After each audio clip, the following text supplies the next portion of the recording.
In this video, I'm going to show you everything you need to know before using DaVinci Resolve. So you can start by heading over to the official blackmagicdesign.com website, and from here you can go and download DaVinci Resolve 20. Now when you click on the download now button, there's basically two different applications. We have DaVinci Resolve 20 and we also have the DaVinci Resolve Studio. Now this one on the left hand side is the free version, and that's the one that we'll be using today. Now the free version contains 95% of all of the tools that you'll need, so this is going to be more than enough for most basic editing. Now once you've installed the application, we can simply open it up, and before you start you'll need to go and create a new project in the bottom right hand side, and then you can just go and give your project a name and press create. Now once you're in your project, you'll see all of these different navigation items at the bottom. Now each of these do a different thing. The one that we're mostly going to be using is this edit one here, so we can go ahead and click on this to bring us over to our timeline. Now before we go and import our video footage, we're just going to click on File in the top left hand side and click on Project Settings.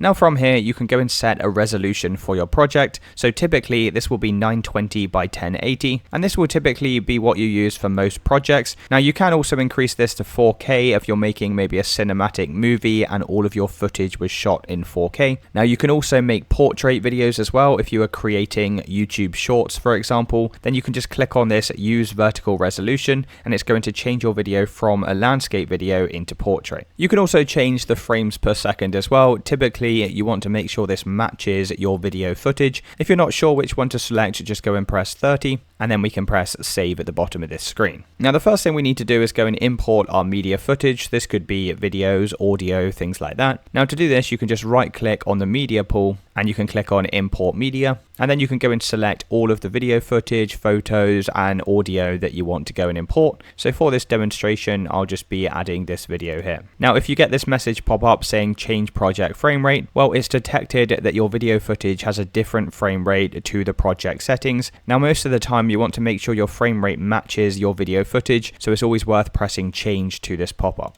And once you've imported your media footage, you can simply double click on it like so, and this will give you a preview window of exactly what this video looks like. Now to begin editing this video, we need to drag the media footage into the timeline, and think of the timeline as the live production unit. So anything in this timeline is what we're going to be exporting into our video. Now you can see that two different tracks were created. One of these is for our video and the second one down here is for our audio. Now you can go and preview this footage just by either moving the playhead over to the right and the left, or you can just click on this play button here and it will start playing whatever's in your timeline. Now all of the different workspaces in DaVinci Resolve, you can resize them to give you more space on the screen. So for example, the video tracks down here, I can either increase or decrease the size. You can also do the same for the preview window as well. You can also hide items as well to allow yourself more space. So for example, if I click on media pool in the top left hand side, you can see that it will hide the media bin over in this left. You can just make this reappear by clicking back on the media pool. So the first thing you're probably going to want to do is go and edit your video footage. So maybe you want to make it smaller or shorter, or you want to cut out the middle, for example. Well, what I like to do is just go and select both of my video clips like this, and then you want to make sure this link icon here is selected. And what that's going to do is when we click on our video footage, it's going to make sure that both the audio and the video are selected together. This is really important because then when we make splits to our edits, it's going to apply this to both of the sections. So I'm just going to split this video footage into two here. I'm going to move the playhead to where I want the split effect to begin, and then you can just use this blade edit mode tool, and then you can simply select where you want these two clips to be split. So as you can see, because this link tool was selected, it's made a split in both the video and the audio footage. And then what you could do is press the delete key on your keyboard and it's going to get rid of that first section. Now you can also make splits in the middle of your footage just like before, and then we can click back on this selection tool and you can resize the video footage either to the left or to the right, depending on what parts of the video you want to clip. Now all of the different footage here you can also reposition just by dragging on it like so. If you make a mistake and you want to go back, you can always click on edit in the top here and press undo. Now you can also move your video footage on top of another video.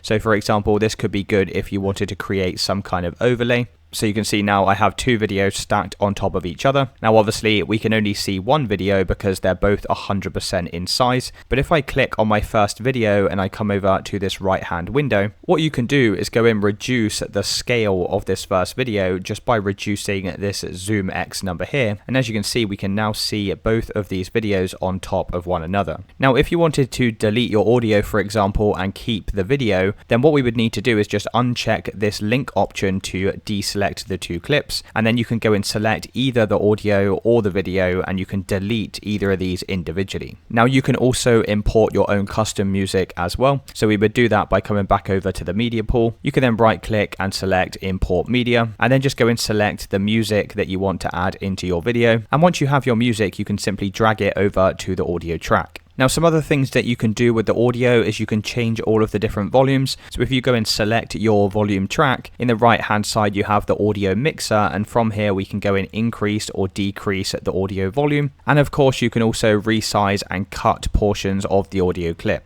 Now you can also make your audio fade in and out, so if you hover over you'll see this white hand icon in the top left hand side, and you can basically drag this over to the right and it will create a kind of fade in effect. You can also do the same for a fade out effect, so if I scroll all the way to the right hand side here, you'll see this white icon once again, and we can drag this over to the right and this will fade out our audio. Now the number here indicates the duration of the fade effect, so typically you would only want to fade your audio for the first few or last few seconds. Now you can also add other things to your videos such as text, so to do that we'd need to click on effects next to the media pool, and if we just make this slightly bigger so we can see it a little bit better, you can see we have this thing here called titles. Go and click on this and we'll have a bunch of different templates that we can use for our text. So if you click on the drop down arrow, we have titles and also subtitles as well. So once you find one of these text effects that you like the look of, you can simply drag it over to your timeline. And as you can see, we now have this basic title on the screen. Now to edit this, simply click on the text layer, and then in the right hand window is all of your different text effects. So from here you can go and change what your text says. You can also change things such as the color and also the sizing of the font. Now the last thing you really need to know is about transitions. So if you're moving from one video clip to another, then what you can do is add a transition to that video to make the playback smoother. Now to do this, in the top left hand side on effects, you can click on video transitions. Now there's a bunch of different transitions to choose from, and what I'm going to do now is cut my video into two different parts, and I'm going to show you how this works. So when you have two video clips like this side by side, then what you can do is drag the transition to the middle of these two clips, and it's going to apply the transition between these. And then of course you can play the video footage back so you can see exactly what this looks like. Now one other feature that you may also want to be aware of is color grading your video footage. So you can do that by clicking on the color tab in the bottom navigation, and here's where you can go and apply different colors and different brightness and things like that to change the visual appearance of your video footage. Now I won't get into that in this video as it can get quite complicated, but there's plenty of videos online where you can learn more about color grading. Now once you've finished with your video project, to go and start exporting your video, we need to click on deliver in the bottom navigation, and this left hand side is all of your different project settings, so you can go and give your file a name. You can also change the save location by clicking browse and then select a folder where you want to save this exported video to. If you scroll down to format, you typically want to change this to MP4, and everything else here I just like to leave it as the default settings, and then you can press add to render queue. You can then press render all, and that will begin exporting this video to your computer. Once it's finished, it will be saved in this location over here, and it's really as simple as that, guys. If you did find this video helpful, then let me know in the comments and I'll see you with the next one.